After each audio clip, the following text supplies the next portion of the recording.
Hello Culers, it's Pablo here and welcome back to Barca Universal and welcome to another signing analysis video. In today's video we're going to be discussing Garcia and his arrival to Barcelona. He will of course be joining us for free after his contract with Manchester City is up. It's been a signing that's really been planned for a long time in all truth. We have known that it was going to be going ahead for a long time, so I've recorded this video and I will be releasing it when the signing is made official. And with this signing, it's an interesting one. There is a lot to discuss about it. There's going to be some pros, some cons about it. I'm interested to discuss it. I know it's been a signing that has been much debated in the Barcelona fan base, but what we do know, guys, is that Garcia will be playing for Barcelona next season. So let's get some analysis done. So of course, let's begin with a few formalities. Garcia will be playing for Barcelona next season. It's going to be, yet another free transfer we've made. Well, we're going to be making so many this summer. I think that's, the gist we're getting. I think Garcia is going to be here until 2026. That's going to be a 5-year deal there, guys, for a very young centre-back. And of course, being just 20 years old, it does feel like Garcia could have a very long and hopefully brilliant future at Barcelona. So let's, of course, really delve into this signing, give you guys a nice analysis of it, give you guys a nice idea of who is going to be coming to Barcelona next year and who this centre-back is, who we desperately need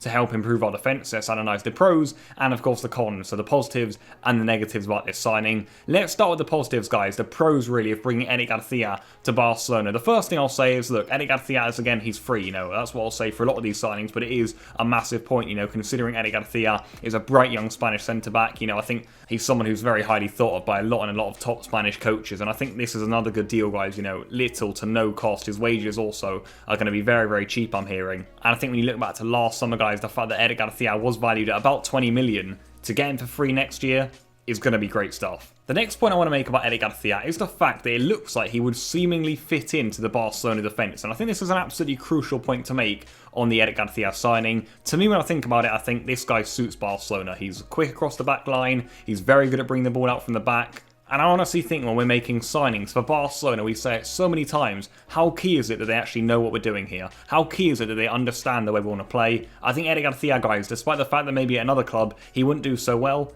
I get the feeling that at Barcelona it could be a real match made in heaven for him, certainly, and hopefully for us. And the next point is something that I briefly touched on in my first point, guys, and that is going to be that, well, top coaches in the footballing world seem to really rate Garcia. Whilst he does get quite a lot of stick, actually, by fans, especially Premier League fans, which is something we will be coming on to later, by the way. But Garcia, you look at Pep Guardiola, you look at Luis Enrique, the Spanish coach, these guys seem to be big fans of Eric. Yes, Guardiola, if you were such a big fan, you got to say he probably would have played him a bit more this season. But to be fair, before it did look like Eric was going to be heading to Barcelona, Eric was getting some good game time at Man City, so that's pretty impressive. And you look at Luis Enrique as well. Luis Enrique, of course, we know all about him. He's another Spain manager, but he continuously picks Garcia despite not playing that much at all really for Manchester City in the previous season. So I think that's good news, guys, to have people like Luis Enrique, like Pep Guardiola, being big fans of Garcia.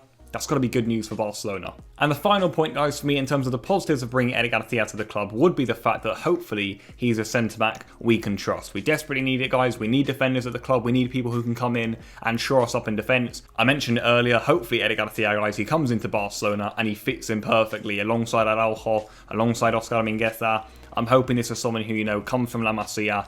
He knows it very well here at Barcelona, and he does help shore up our defence. However, guys, of course, with every signing, we must discuss the potential negatives, the cons to it, the downsides to bringing the player into the club. Some things we have to look out for, be wary of when bringing someone in. And I think with Garcia, there are a few things that I'm certain there are fans will be thinking of. My first point would actually be the fact that Garcia, to me, isn't an elite centre-back. And you look at Barcelona's defensive struggles this season, yes, we've had some bright young players coming through, but is Garcia really the answer to shore up our defence? Look how much we've struggled in defence this season, guys. To me, I don't see Garcia as a signing that I think, oh wow, there we go, guys. We've got our man at the back who's really going to come in, marshal the defence, keep balls out of the net. Not like a Ruben Diaz at Man City, for example. It just isn't that sort of signing. Garcia will likely either be a bench player who can come in for a few games, or he'll prove himself enough to be a starter like Mingueza's done this season, for example. But as mentioned, guys, in terms of our defensive issues, I just don't see Eric as the guy to really come in, re-galvanise us at the back and make a massive statement as a leader centre-back. And another point we have to point out, guys, in the negatives is something that I mentioned earlier, and that is the criticism that Garcia has been getting. Now look, I'm certainly not anyone who goes off fans off Twitter and what they say, but you cannot ignore the constant criticism that Eric Garcia does get when he lines up in Premier League matches. I think when he gets drafted in for Pep Guardiola in meaningless games, in less important games in the Premier League, for example, when he played against Newcastle after they'd already won the league, it did again seem as if Eric Garcia, his name was trending on Twitter. There were fans saying this guy, they're fed up of him, and I think that's happened a few times, to be honest, so I had to mention it. People definitely think, I think, in the Premier League that he's not quick enough, he's not strong enough, he's not tall enough, and being just 5'11", not the most imposing character, I honestly get the feeling that he maybe has struggled a bit in the Premier League and struggles a bit with pace, and that certainly does come off badly, I think, on Premier League fans. And what's my stance on this? Well, look, I see the frustrations from Premier League fans. I honestly do. I think, in terms of the Premier League centre-backs, you have got to have kind of that extra bit of pace and strength about you. I really do think that.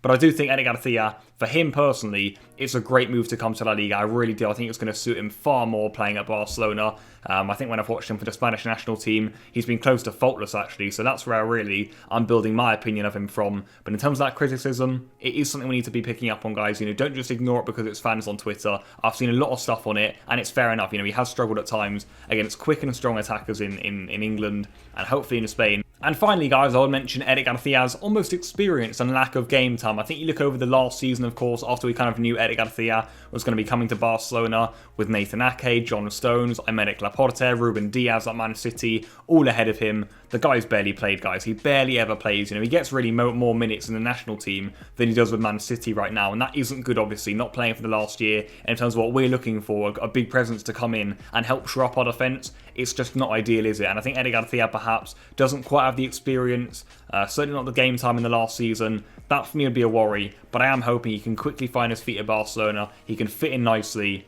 and he does get a lot of minutes under his belt very, very quickly. So let's end, guys, with what you guys will want to hear, my overall analysis on the signing, what I honestly think on it. Now, what I'll say is this, I actually was a big advocate for Eric Garcia's signing. I remember about a year ago, I was thinking, oh, imagine if we could get Eric back to the club. That would be a wonderful addition, wouldn't it? Because back then, he was playing quite a bit for Man City, he's from La Masia, he suits us, he looks like a very good young centre-back. I was thinking, oh, that would be amazing. But I think as it's become a formality, people have almost been like, well, do we really need him? Do we really want him? Look, I still think it's a good pickup. I think he's a young Spanish centre-back who fits Barcelona's style, and I am expecting him to do well here. What sort of success he'll have is another matter, but I'm expecting he'll do well. I won't ignore the criticism, guys. I do think it's valid. I do think he has struggled in some games in the Premier League this season, certainly against fast and physical strikers, and considering the issues we have at the back, maybe he isn't the guy to come in and rejuvenate us back there. So that, of course, is worth pointing out. But, like I say, I'm behind this signing for free and on very low wages. It's perfect for Barcelona. I hope he comes in and does well, perhaps alongside another centre-back signing too. But Eric Garcia, he has my support. He should have yours. And I'm hoping he does well. So that is where I will leave this video. I hope you guys are enjoying the signing analysis videos. Right now, I'm just, trying to record them all, and then I'll upload them here and there when signings are made. The market right now is a little bit crazy for Barcelona. It does look like we're signing every single free agent on the market, so I'm just not quite sure what's going on. Like I said, I'll record them, I'll put them out, I'll analyse all of them, and hopefully you guys do enjoy and value these sorts of videos, because of course we are going to be having a lot of new players in the squad next season, and we do need to get familiar with them. But as mentioned, that's where I'll leave it. As always, leave your thoughts in the comments down below, and goodbye.